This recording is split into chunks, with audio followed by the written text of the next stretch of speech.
Good morning everyone, कैसे हैं आप सभी लोग। I hope you all are great. मैं भी एकदम बढ़िया हूँ और मेरे परिवार के सारे सदस्य भी बहुत बढ़िया है। तो आप देख सकते हो आज हम आए हैं अपने दूसरे घर में और क्योंकि आज हमें यहाँ बिछाना है मैट एंड ऑल जो भी हमारा रहता है, क्योंकि यहाँ सफाई की थी। सफाई के बाद हमने यहाँ पर कुछ भी बिछाया नहीं था, तो आज हम सारी जो सामान रहता है वो यहाँ बिछा देंगे। और अभी देखिए मम्मी उठा रहे हैं आलू। तो मम्मी धूप पे क्यों लगवाए हुए आपने आलू? थे क्योंकि ये सड़ने वाले थे, कुछ कुछ आलू सड़ रहे थे, तो मम्मी ने आलू छांट के इसमें अच्छे आलू निकाल दिए थे। तो अब इसको हम पैक करेंगे एक कट्टे में या बोरी में। तो अभी पहले मैं झाड़ू मार देती हूँ। यहाँ रखे हुए सारे आलू थे कट्टे में भर रहे हैं, ये आप देख सकते हो। और ये 2-3 प्रकार के आलू है हमारे पास। इसको हमारे पहाड़ी लैंग्वेज में कचौंडी कहते हैं और इसको कहते हैं कचालू। तो ये वैसे तो सिल्टू आलू भी कहते हैं, कुछ ये भी कहा जाता है इसे। तो इसे हम कट्टे में भर रहे हैं अभी। ये हमें मासी ने दिए थे, तो मासी के घर से हम लाए थे ये। तो अभी शुरू हो चुका था मेरे साफ़ सफाई का काम। अभी मैं झाड़ू मारी थी। वैसे तो सफाई हमने इसमें कर चुके हैं पहले ही, जैसा कि आपने मेरे पिछले व्लॉग्स में देखा होगा, पर थोड़ा कूड़ा था इसमें, इसीलिए पहले झाड़ू मार रहे हैं, फिर इसके ऊपर मैट बिछाने हैं हमें। और अभी आप देख सकते हो हम मैट लेके आ गए थे। और मैट बिछाना बड़ा कन्फ्यूज़न का काम था, क्योंकि समझ नहीं आ रहा था कौन सा मैट कहाँ का है। तो जिस तरह से भी हमें लगा हमने बिछा दिए थे मैट। तो मैट थोड़े बड़े थे, इसीलिए साइड से फोल्ड भी करने पड़ रहे थे साथ साथ में। रूम्स में तो हमने ऑलरेडी मैट बिछाए हुए थे पहले के, और वहाँ तो सिर्फ हमने पोंछा ही लगाया था सिंपली। मैट तो सिर्फ बाहर ही रहते थे, क्योंकि यहाँ के मैट हमने सारे धो लिए थे। यहाँ धूल ज़्यादा आती है, इस वजह से हमने मैट धो लिए थे। तो हमारे पास यहाँ पे थोड़ा एक मैट कम था, तो मम्मा लाए थे ये दूसरा मैट। हमारे पास मैट बहुत सारे हैं, लेकिन बिछाने के लिए उतनी जगह नहीं होगी जितने हमारे पास मैट है। तो ये हमें पसंद नहीं आया यहाँ बिछाना, तो मम्मी फ़ोल्ड करके इसे दोबारा से वहीं वापस रख रहे हैं जहाँ से निकाला था। तो अब हम आ चुके थे लास्ट वाले पोर्शन में। तो यहाँ से भी हम सारा सामान अंदर एडजस्ट कर रहे थे, क्योंकि यहाँ पर भी हमें चटाई बिछानी थी। तो ये चटाई हम यहाँ बिछा रहे हैं। और ये आप देख सकते हैं, ये है हमारे पास किचन का मैट, पर हमने किचन के दूसरा मैट ला दिया है। तो अब हम इस मैट को तो पता नहीं कभी यूज़ करेंगे। तो एक साइड हमारे से हो चुकी थी गड़बड़, तो यहाँ का मैट हमने पिछली साइड को बिछा दिया। अभी हमें दोबारा से उस मैट को वापस लाना पड़ा और पीछे का मैट आगे लाया। तो ये आप देख सकते हैं, ये हमारा दूसरा घर भी कंप्लीट हो चुका है बिल्कुल। हमने कारपेट वगैरह सब कुछ बिछा दिया है। तो अब इस घर में हमें आने की या फिर कुछ और सफाई करने की ज़रूरत नहीं है। और रूम्स मैंने ऑलरेडी आपको बता दिया था, हमने परसों साफ़ कर लिए थे। और ये वाला रूम भी साफ़ हो चुका है हमारा।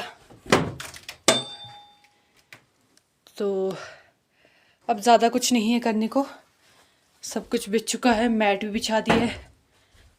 तो इस साइड भी हमने पूरा जो हमारा कारपेट वगैरह का काम था सारा हो चुका है। तो इस घर का काम हमारा हो चुका है फाइनल। और वैसे पार वाला भी हमारा कंप्लीट हो चुका है, किचन भी हमारी डन हो चुकी है। अब अगर रहता है तो पार वाले घर में 1-2 रूम्स रहते हैं जो हमारे अपने पर्सनल यूज़ वाले रूम है। बाकी ऑलमोस्ट सब हो चुका है हमारा काम।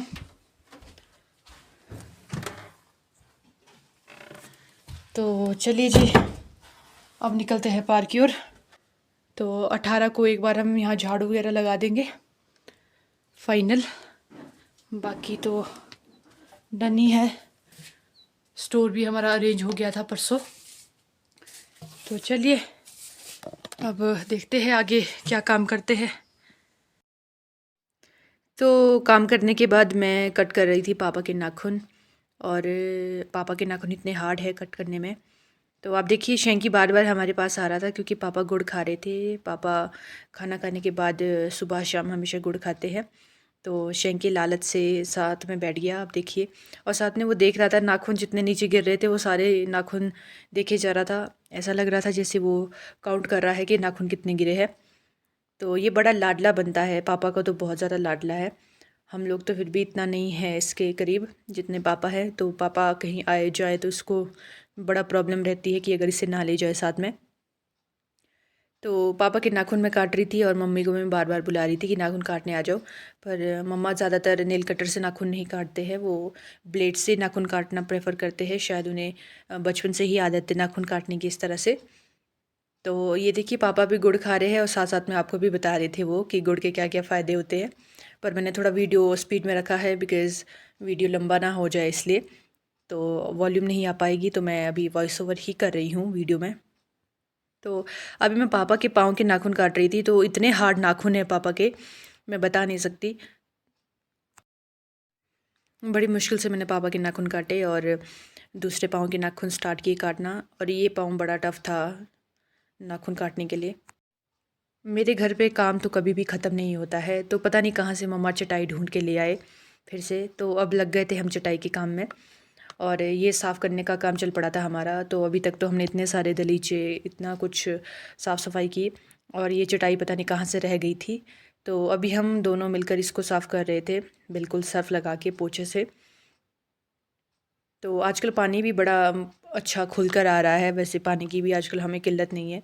तो हमारे काम बहुत अच्छे से निपट गए। और सबसे जो ज़रूरी चीज़ थी वो थी मौसम। तो मौसम ने भी हमारा बहुत साथ दिया। ऐसा नहीं हुआ कि बीच में कभी मौसम बहुत ज़्यादा ख़राब हुई हो 4-5 दिन के लिए। तो हमारे मोस्टली काम बहुत अच्छे से निपट गए और जल्दी निपट गए, क्योंकि कोई ज़्यादा हम घर के सदस्य है नहीं है कि काम करने वाले हो, तो हम 2 ही है काम करने वाले। और सफाई भी बहुत ज़रूरी थी क्योंकि पूजा है, तो सफाई तो मेन रहती ही है। तो चलिए कोई नहीं, हमारा काम तो वैसे भी कंप्लीट हो चुका है, अब तो कोई भी काम नहीं रहता है हमारे करने के लिए। तो बस शुक्र है कि हमारा जो पूजा है वो अच्छे से संपन्न हो जाए। तो अभी हम आ चुके थे ग्राउंड में, ये आप देख सकते हैं मम्मा क्या कर रहे हैं। तो ये पंप मैं शिमला से लाई थी, स्पेशली मम्मा ने मेरे से पंप मंगवाया था। तो आप समझ ही चुके होंगे, मैं आपको घास दिखा रही हूँ तो इसका मतलब है कि हम लोग इस घास को जला रहे हैं। तो पंप में हमने अभी डाली है दवाई पैराक्विट, तो इससे अभी हम घास जलाएंगे। और ये बड़ी अच्छी दवाई होती है, इससे घास बहुत जल्दी जल जाता है और बिल्कुल ख़त्म हो जाता है, ग्राउंड एकदम साफ़ हो जाता है। तो ग्राउंड साफ़ करने के लिए मम्मा इसमें डाल रहे हैं ये स्प्रे। तो आगे की साइड को मैं भी आपको दिखाऊंगी, वहाँ पर तो ग्राउंड बिल्कुल साफ़ हो गया है, ये देखिए इस तरह से।